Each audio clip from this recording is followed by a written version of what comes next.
안녕하세요. 피탐성 빛의 교회와 함께하는 성경 공부에 오신 빛의 성도님들. 오늘은 목요일, 목사와 함께 성경을 공부하는 날. 오늘도 잘 오셨고요. 목사인 저와 함께 목요일 날 기도하고 말씀 공부 시작하겠습니다. 하나님, 오늘 우리가 함께 말씀을 읽고 공부할 때 말씀 가운데 주님의 빛을 비추어 주십시오. 말씀을 읽고 공부하는 우리 안에 계신 성령께서 환한 빛을 비추어 주셔서 어둠 속에 빛이 비치라 말씀하셨을 때 온 세상에 빛으로 가득해졌던 것처럼 우리 안에도 주님의 밝은 빛으로 가득하게 하여 주십시오. 예수님의 이름으로 기도합니다. 아멘. 제가 목요일은 목사와 함께 공부하는 날, 그래서 비웃은 분들이 계신 걸로 딱 보이고 있는데 어쨌든 어제 생각이 나서 오늘도 한번 해봤습니다. 오늘은 사사기 9장 30절에서 49절까지 조금 긴 본문 공부하게 될 텐데요.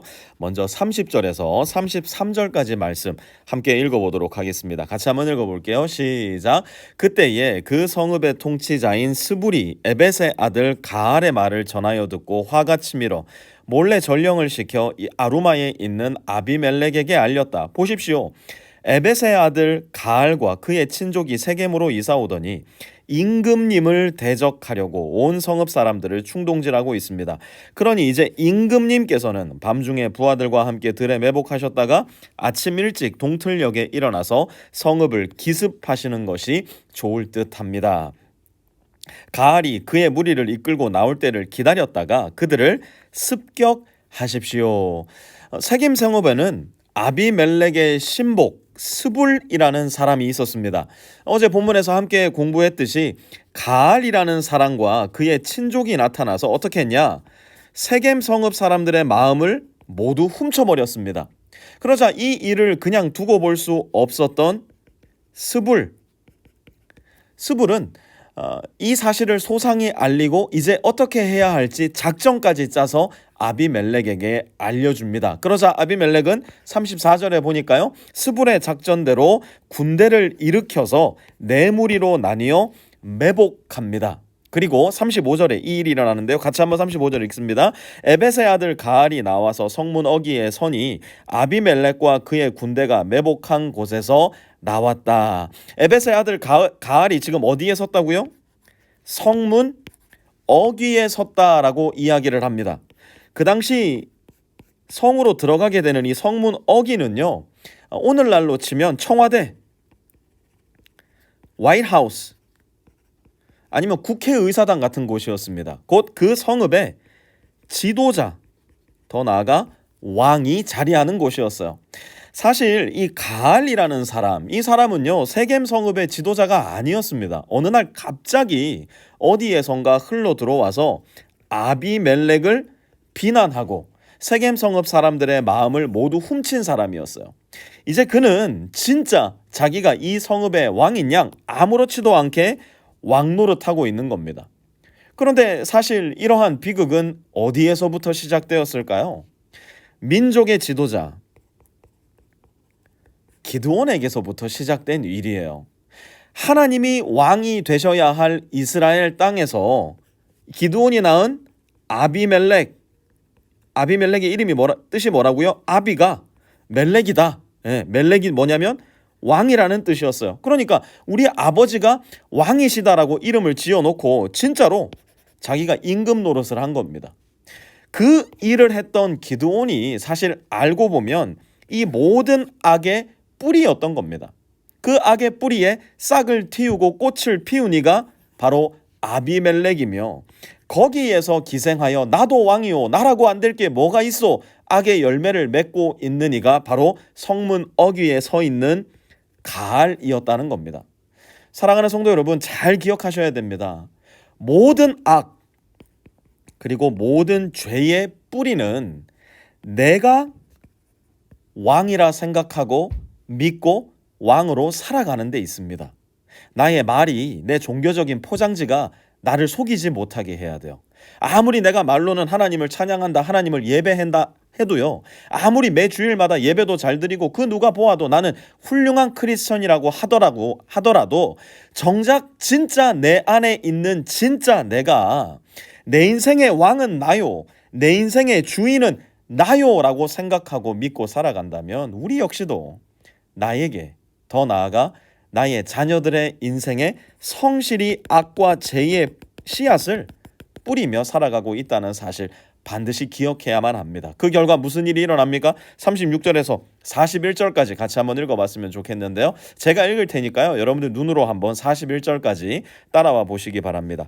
가알이 그 군대를 보고 스불에게 말하였다. 보시오, 사람들이 산 꼭대기에서 아래로 내려오고 있어. 그러자 스불이 그에게 대꾸하였다. 산 그림자가 사람들처럼 보이는 것이겠지요. 다시 가알이 말하였다. 보시오, 사람들이 높은 지대에서 내려오고 또 한때는 무오느님 상수리 나무 쪽에서 내려오고 있어. 그제야 스불이 말하였다. 아비멜렉이 누구이기에 우리가 그를 섬기겠는가 하고 큰 소리치던 그 용기는 지금 어디로 갔소? 저들이 바로 당신이 업신여기던 사람들이 아니오. 어서 나가서 싸워보시오. 가알은 세겜 성읍 사람들을 거느리고 앞장서 나가 아비멜렉과 싸웠다. 그러나 그는 아비멜렉에게 쫓기어 그 앞에서 도망하였고 많은 사상자가 성문 앞까지 널렸다. 아비멜렉은 아루마로 돌아가고 스불은 가알과 그의 친족을 쫓아내어 세겜에서 살지 못하게 하였다. 지금 무슨 일이 일어난 겁니까? 왕이 아닌 자가 왕이라고 우기다가 또 다른 왕이 아닌 자가 왕이라고 우기자 그를 제거하기 위해서 군대를 일으킨 겁니다. 그 왕이 아닌 자를 왕이라 여기며 따랐던 많은 사람들이 또 다른 왕이 아닌 자를 왕이라 여기며 따르던 자들을 때리고 쫓아내고 죽이기에 이른 겁니다. 사랑하는 성도 여러분, 잘 들으셔요. 내 안에 진실로 살아계신 하나님, 진정한 왕이 사시는가, 아니면 왕도 아닌데 왕 노릇하기를 원하는 거짓 왕이 사는가를 판단할 수 있는 가장 좋은 증거가 하나 있는데요. 한번 따라해 보시기 바랍니다.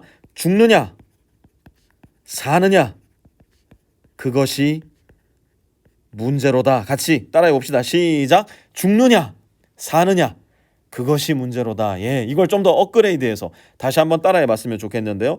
죽이느냐 살리느냐, 그것이 문제로다. 같이 한번 따라합니다. 시작. 죽이느냐 살리느냐, 그것이 문제로다. 여러분, 만약 내 말이, 내 삶의 선택이, 또 내 삶 자체가 자꾸 어떤 식으로든 내 주변 사람들을 죽이고 있다. 그것이 험담이 되었건 거짓말이 되었건 사기가 되었든 미워하고 질투해서든 아니면 정말 폭력을 행사해서든 그 방법이 무엇이든지 간에 나의 배우자가, 나의 자녀가, 나의 이웃이, 나의 친구가, 나의 직장 동료가 2023년 1년을 쭉 살고 이 끝자락에 와서 뒤를 돌아보니까 아이고, 나 때문에 힘들어하고 고통스러워하고 죽어가고 있는 사람이 막 얼마나 많은지. 만약 그렇다면 내 안의 왕은 하나님이 아니라 내 자신이라는 뿌리 뽑기 힘든 우상이 그 자리를 너무나 굳건히 지키고 있다는 가장 명백한 증거가 될 거예요. 반면 1년의 끝자락에 서서 그 뒤를 돌아보니까 그래도 나의 말이, 나의 선택이, 나의 일상의 삶이 내 배우자를, 내 자녀들을, 빛의 교회의 교우들을, 직장의 동료와 이웃들을 그래도 조금이나마 더 먹히고 입히고 섬기고 보살피고, 그래서 그들을 살리고 또 살리고 있었다면 그 누가 뭐래도 내 인생은 하나님이 왕이 되신 인생, 하나님이 다스리시는 인생, 하나님의 통치를 받는 하나님 나라의 인생을 이미 살고 있는 거예요. 기준이 뭐라고요? 죽이느냐 살리느냐, 그것이 문제로다. 여러분, 아비멜렉을 한번 보세요. 왕도 아닌데 왕 행세를 하니까 어떤 일이 일어나요? 42절에서 45절도 한번 같이 읽어볼게요. 42절에서 45절입니다. 시작. 그 다음날 아비멜렉은 세겜 사람들이 들로 나갔다는 소식을 들었다.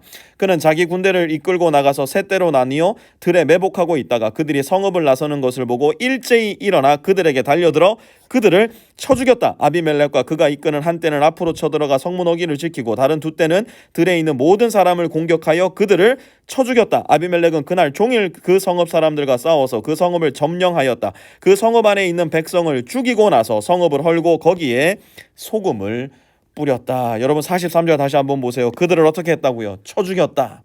44절도 그들을 쳐 죽였다. 45절도 백성을 죽이고 마지막으로 뭘 했다고요? 소금을 뿌렸다. 성읍 사람들을 죽였을 뿐만 아니라 그 성읍이 다시는 살아나지 못하도록 회생 불가한 땅으로 만들어버리는 악행을 누가 하고 있는 거예요? 왕이 아닌데 왕 노릇하는 아비멜렉이. 왕이 아닌 자가 왕 노릇을 하면 그 주변에 있는 생명들은 자꾸만 시들고 병들고 죽어갑니다. 다시 한번, 죽이느냐 살리느냐, 그것이 문제로다. 사랑하는 성도 여러분, 먼데 가지 마세요. 먼데 보지 마세요. 올 한 해 돌아보니 내 남편, 내 아내, 나 때문에 더 활짝 핀 예쁘고 싱그러운 꽃이 되었나, 아니면 나 때문에 더 시들고 쪼그라든 초라한 꽃이 되었나 살펴보시기 바랍니다. 나의 가장 친한 친구, 내가 가장 자주 만나는 그 형제와 그 자매, 나로 인해 더 살아났는가 더 죽어가는가 점검해 보시기 바랍니다. 만약 하나님이 나의 왕이시라면 하나님은 나를 통해 반드시 누군가를 살리십니다. 내가 왕이 되어, 사실은 알고 보니까 사탄이 나의 왕이 되어 나를 다스리고 있다면 사탄은 나를 통해 반드시 누군가를 죽이고 있을 거예요. 하나님을 왕으로 모시고 나도 살고 너도 살리는 하나님의 통치 아래 하나님의 나라를 살아가는 우리 모든 빛의 성도님들 되실 수 있기를 주님의 이름으로 축원합니다. 하나님은 저 높고 높은 별을 건너 이 낮고 낮은 땅 위에 아기 예수님을 보내시어 우리를 살려주셨는데, 우리는 여전히 그 예수님을 왕으로 모시지 못하고 내 자아가, 내 욕심이, 내 꿈과 열정이 왕이 되어 살아가는 모습을 보게 될 때가 참 많습니다. 하나님, 우리의 어리석음을 일깨워 주시고 우리의 어두운 마음에 빛을 비추어 주셔서 우리의 진정한 왕 예수 그리스도가 밝히 보이게 하여 주시고, 그리하여 우리로 말미암아 주께서 살리고자 하시는 이 세상 수많은 영혼들이 깨어나고 살아나고 영원히 풍성한 삶을 살아가는 그 영광을 우리 모든 빛의 성도들이 맛보게 하여 주시옵소서. 예수님의 이름으로 기도합니다. 아멘.